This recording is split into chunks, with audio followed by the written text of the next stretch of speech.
கிளாஸுக்கு சரியா போகாம 10வது ஃபெயில் ஆகி மார்க் 10th வந்து ரிசல்ட் ரொம்ப ரொம்ப கம்மியா வந்துருச்சுங்க. உங்களுக்கு யாருக்காவது தெரியுமா நீங்க 10வது என்ன மார்க் நீங்க யாரும் சொல்ல முடியுமா? 50. Okay okay ma'am. என்னோட டோட்டல் மார்க் வந்து பாத்தீங்கன்னா 150 தான் மேம். ஒரு சப்ஜெக்ட்டுக்கு 35 எடுத்திருந்தாலும் 170க்கு மேல போயிருக்கும். மேத்ஸ்ல வந்து பாத்தீங்கன்னா நான் 5 மார்க். வெரி வெரி ஒஸ்டான ஸ்டூடண்ட் நானு. அப்ப 10வது ஃபெயில் ஆனோனே வீட்ல வந்து அம்மா அடிச்சிட்டாங்க. ஏன்னா 10வது ஃபெயில் ஆயிட்டாங்க போல. அப்ப என் வீட்டுக்கு வந்து கலாவதி மேம்னு ஒரு மேம் வந்து இந்த மாதிரி உங்க பையன் 10வது ஃபெயில் ஆயிட்டானா, பரவாயில்ல, நாங்க வந்து குழந்தை தொழில்கள் போகாம குழந்தைகளுக்கு அடுத்தது என்ன பண்ணணும் அப்படிங்கிறத நாங்க சொல்லி கொடுக்குறோம், உங்க பையனை அனுப்பி விடுங்க அப்படின்னு என் வீட்டுக்கு வந்து முதல் முறையா கேட்டாங்க. நான் போயிட்டு அப்ப வந்து கம்பெனியில பிசி வெட்டிட்டு இருந்தேன். அப்ப டான் பாஸ்கோவுக்கு வந்ததுக்கு அப்புறம் உங்களுடைய சம்பளம் எவ்வளோன்னு சொல்லி கேட்டாங்க. பிசி வெட்டும் போது வாரம் 1500 ரூபாய் சம்பளம் வாங்கிட்டு இருந்தேன். அப்ப கம்ப்யூட்டர் கோர்ஸ் எடுத்து படிக்க ஆரம்பிச்சேன். ஸ்கூல்ல பண்ண மாதிரியே டான் பாஸ்கோவிலையும் பெஞ்ச் மேலே ஏறி ஆரம்பிச்சாங்க.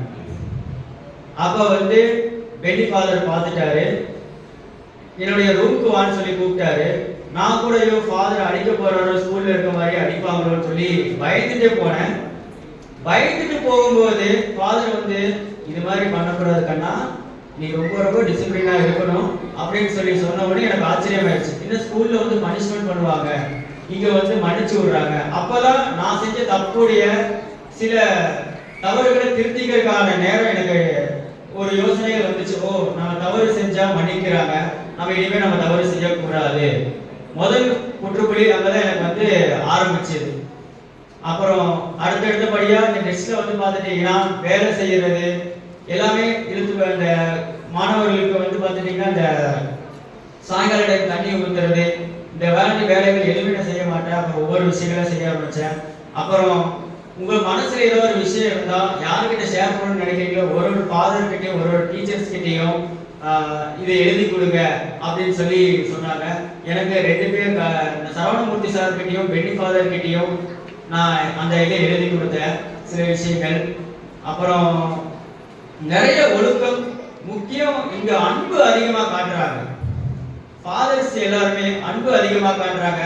ஒரு தப்பு செஞ்சவனா தண்டனை கொடுக்க கூடாது, முதல்ல மன்னிக்கணும், அவனை திருத்தணுங்கிறதுல தான் இங்க ஃபாதர்ஸா இருக்கட்டும் டீச்சர்ஸா இருக்கட்டும் அதை வந்து கவனமா செலுத்துறாங்க. ஒரு ஃபாதர் கூட இது வரைக்கும் நீங்க அடிச்சது கிடையாது நான் பண்ண தப்புக்கு. இன்னும் சொல்ல போனா நிறைய சொல்லிட்டே இருக்கலாம்.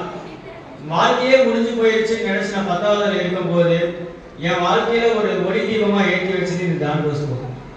இன்னைக்கு நான் ஒரு ஃபிளெக்ஸ் பிரிண்டிங் உடைய ஓனரா இருக்கேன்.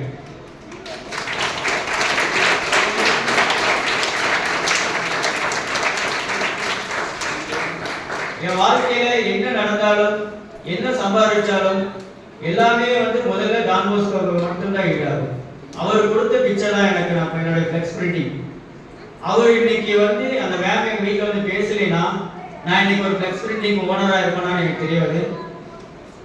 இந்த வாய்ப்பு கொடுத்து என்னைய வந்து ஒரு சமூகத்துல நல்ல ஒரு முன்னேற்றத்துக்கு கொண்டு வந்த என் அன்பு தந்தை, என் வாழ்க்கையிலும் தீபத்தை ஏற்றி வைத்த ஒளி டான் பாஸ்கோ அவர்களுக்கு நெஞ்சார்ந்த நன்றியை தெரிவித்துக் கொண்டு வாய்ப்பு